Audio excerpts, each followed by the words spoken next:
RAPBN 2024 mengusulkan perbaikan penghasilan berupa kenaikan gaji untuk ASN pusat dan daerah TNI Polri sebesar 8% dan kenaikan untuk pensiunan sebesar 12%. Kenaikan dari belanja pegawai, khususnya adalah gaji dari ASN pada 2024 ini merupakan kebijakan yang sangat tidak tepat. Karena kita melihat dari efektivitas dan efisiensi belanja pegawai. Misalnya tahun 2019, pada saat itu total belanja pegawainya 370-an triliun rupiah. Kemudian pada 2023 anggarannya melonjak menjadi 440 triliun. Yang artinya jika dibandingkan dengan periode pra-pandemi terjadi kenaikan dari belanja pegawai yang cukup tinggi.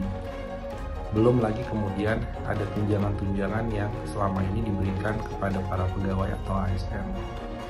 Di saat yang bersamaan akan muncul semacam ketidakadilan, semacam ketimpangan ketika para pekerja harus berhadapan dengan ketidakpastian upah.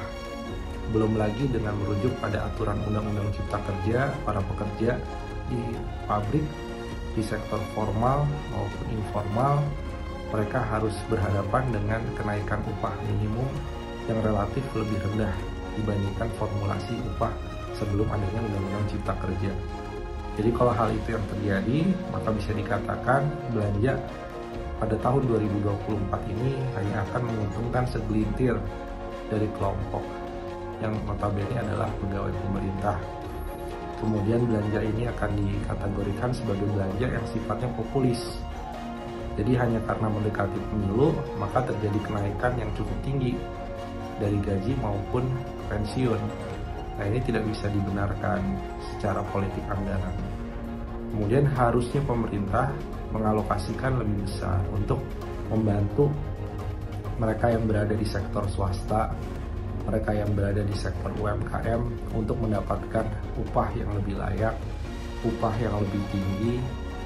Karena kalau ketimpangan terlalu lebar, maka akan mengakibatkan pemulihan ekonomi yang tidak akan merata, khususnya dalam menghadapi berbagai tantangan, mulai dari inflasi, tren suku bunga yang naik, maupun terkait dengan lapangan kerja dan pendapatan yang belum stabil atau belum bisa kembali seperti pra-pandemi.